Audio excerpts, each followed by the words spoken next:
खुर्रम साहब, अब इसमें जो तकरीर की गई है उसमें कुछ इकदाम तो हैं ना, जो मसलन छोटे ताजरों के लिए एक टैक्स की स्कीम इस्लामाबाद से शुरू होगी, शादी हाल जो हैं छोटे शादी हाल उन पे पहले टैक्स बढ़ा दिया था आपकी हुकूमत ने, वो इन्होंने कम कर दिया है।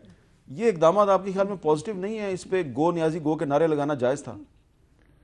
मेरे साहब, जो टाइटैनिक पर के अरशे पर टॉफियां बांटने से वो डूबना बंद नहीं होएगा। टाइटैनिक डूब रहा है, वो डूब रहा है क्योंकि इन्होंने उसमें शगाफ किया। पहला, बिजली की कीमतें बढ़ा दी, 30% से ऊपर हैं। गैस की कीमतें कहा तो 143% है। इन लोगों को जो बिल आए हैं वो 3 गुना आ रहे हैं पिछले साल के मुकाबले में, ऑन एवरेज, जो हमें लोग बिल भेजते हैं अपने दिखाने के लिए। उसके बाद जो 30% इन्होंने रुपया डिवैल्यू किया, जिसका हमें एक्सपोर्ट्स में वो बेनिफिट मिला नहीं जो इनका ये ख्याल था। इन्होंने बैंक बोरोइंग की शरह जो है वो 10% डिस्काउंट रेट जो है वो उस तक बढ़ा दिया। अब उसका ये सारे काम करके पहले तो शगाफ किए बड़े बड़े उसके जहाज में अपने, अब ये कहते हैं कि जी हम अरसे पर ये टॉफियां बांटेंगे तो ये डूबना बंद हो जाएगा। और तो इसका मतलब है टॉफियां तो बांटी है ना? नहीं जी, सुने सुने, अभी वो टॉफियां भी उधार हैं अभी। अच्छा, क्योंकि उधार इसलिए हैं कि जितनी भी जो टॉफियां हैं उसके आखिर में लिखा हुआ है इस शिक का इतलाक टैक्स साल 2020 से 2023 तक होगा। अच्छा। जुलाई से इतलाक होना शुरू हो रहा है। ये जरिए कर्जाजात की फरामों को बैंकों की मराहत है, उसका भी इतलाक 2020 से 2023 तक हो रहा है। जो है एसएमई सेक्टर के लिए कहा, उसका भी इतलाक। इसका मतलब ये है, जो विद होल्डिंग टैक्स खत्म किया है ये तो इस जुलाई से होगा। जी ये सारे जुलाई से होंगे, इस जुलाई से होंगे। जुलाई से सारे 6 महीने पहले ही इन्होंने अपने टैक्स मेजर अनाउंस कर दिए। अगले बजट में क्या सुने करेंगे? सुने, बात यह है कि इस डिवैल्यूएशन की वजह से पाकिस्तान की जो कर्जे हैं 700 अरब रुपए का इजाफा हुआ है। ठीक है जी, 175 अरब रुपए का रेवेन्यू शॉर्टफॉल है दिसंबर तक। और जो नंबर्स हैं, इन्होंने इस जो पहले 6 महीने इनके गुजरे हैं 1430 अरब रुपए के नोट छापे, स्टेट बैंक से बोरोइंग की है, जो कि 7.8 अरब रुपए रोजाना बनते हैं पिछले 6 महीने में। और इन्होंने 1430 अरब की बोरोइंग की है स्टेट बैंक से। ये मैं दूसरे डेट्स की बात नहीं कर रहा जो ज्यादा बड़ा नंबर है। पीएमएलएन की गवर्नमेंट ने इसी दौरान पिछले साल जो 6 महीने थे जुलाई दिसंबर 288 अरब रुपए के नोट छापे थे। अब इनका जो सिचुएशन ये है कि सारा मलबा हमारे पे, लेकिन जो इनके तमाम पॉलिसी स्टेप्स हैं वो तो शगाफ हो गया। अब अगर हम ये कहें अच्छा जी 6 महीने बाद हम ये एक, और जो देखे ना, लेकिन इन्होंने देखे ना खुर्रम साहब, इन्होंने कहा जो कारपोरेट रेट इनकम टैक्स में जो आपकी हुकूमत ने 1% कमी की जो पॉलिसी शुरू की थी, ये उसको बरकरार रख रहे हैं। पुराना पाकिस्तान तो बड़ा बुरा था ना, अब उसकी चीजें बरकरार रख रहे हैं। अच्छा काम कर रहे हैं तो उसको अप्रिशिएट कर। नहीं, मैं सिर्फ क्या, देखिए मीर साहब, देखिए जो बात है ना समझने की वो ये है कि ये पेचीदगी करना, जो मसलन ज़रई कर्जाजात पे जो बैंकों को जो मराद दी हैं, वो कहा है जायद फराहम करदा कर्जाजात से हासिल शुदा आमदनी पर आयद टैक्स की शरह कम कर 26% जो, तो इसमें काश्तकार किधर है?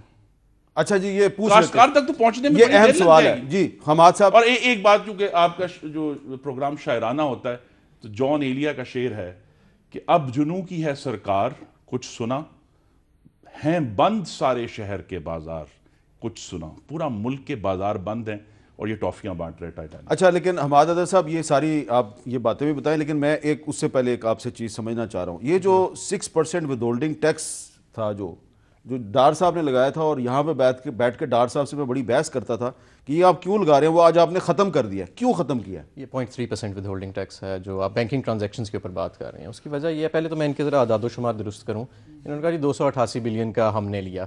स्टेट बैंक की जो बोरिंग होती है शॉर्ट टर्म, वो पिछली डेट रिटायर करने के लिए होती है। यानी ऐन मुमकिन है कि जो अगला क्वार्टर है उसमें वो उतनी ही नीचे चली जाए। तो ये कहना कि हमने 288 बिलियन किया था और आपने किया, ये ऐसे नहीं होता। ये जितनी फ्रेश बोरिंग हो रही होती है उसे पुराने कर्जे रिटायर किए जा रहे होते हैं स्टेट बैंक के। दूसरी चीज़ ये कि हमने ये क्यों किया 0.3% जो फाइलर्स के ऊपर विद होल्डिंग टैक्स है, क्योंकि आप अगर देखें तो पिछले 10 साल में पाकिस्तान का कैश टू डिपॉजिट्स रेशियो जो है वो डिटीरियोरेट कर रहा है। यानी जब बैंकों के पास सेविंग्स नहीं होंगी बैंकों में, तो फिर बैंक आगे कैसे देंगे कर्जा सनतों को, प्राइवेट सेक्टर को, स्मॉल एंटरप्राइजेस को।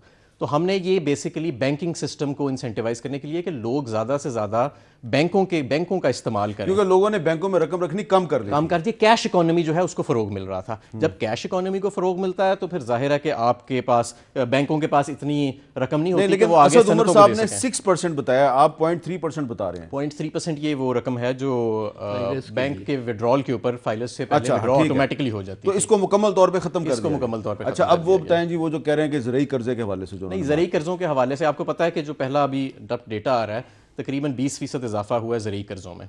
इसको हम मजीद करना चाह रहे हैं। हमने बैंकों को इंसेंटिवाइज किया है कि जो आपकी आमदन जो है वो ज़रई कर्जों के ज़रिए आप अर्न करेंगे एग्रीकल्चरलिस्ट को देके, उसके ऊपर आपको टैक्स के ऊपर एक कंसेशनरी रेट मिलेगा। जो पहले टैक्स का रेट लागू था उससे फिर वो कम रेट मिलेगा, ताकि बैंक जो है वो ज़्यादा से ज़्यादा। उसका काश्तकार को क्या फ़ायदा होगा? काश्तकार को ये फ़ायदा होगा कि उसको एक तो सस्ता क्रेडिट मिलेगा बैंकों से, दूसरा उसको क्रेडिट मिलेगा इन द फर्स्ट प्लेस, क्योंकि बैंक जो है वो रवायती तौर पे एग्रीकल्चर सेक्टर के अंदर क्रेडिट देने की तरफ ज़्यादा उनका रुझान माजी में नहीं रहा। लेकिन आज असद उमर साहब ने कहा कि पिछले 6 महीने में जो ज़रई कर्जे हैं उनमें 26% इंक्रीज हुई है। 26। उसकी वजह यह है कि पहले हुकूमत बोरो करी थी कमर्शियल बैंक से।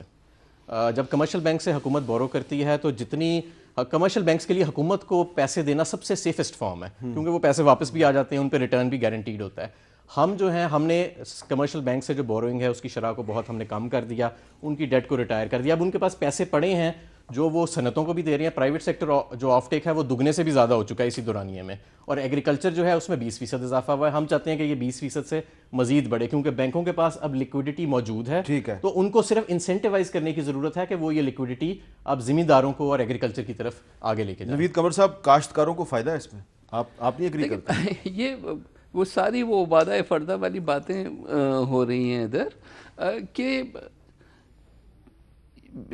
देखें कितने सारे फैक्टर्स होते हैं इसको जो इंटरेस्ट रेट चार्ज होता है किसी भी लोन पे, लेट अलोन एग्रीकल्चर क्रेडिट पे, तो उसमें जब बैंक्स लोन देंगी फिर वो लोन पे जब वो रिकवरी हो के उस पर उनको मुनाफा होगा, तो वो मुनाफा जो होगा उसमें से जो है टैक्स जो कटेगा वो जो है एक हद तक रिड्यूस हो जाएगा। जब बैंक्स उसको वापस पीछे कैलकुलेट करते हैं तो ये 1% भी तो नहीं होगा ना जो इंटरेस्ट रेट जो फार्मर को चार्ज किया जाएगा।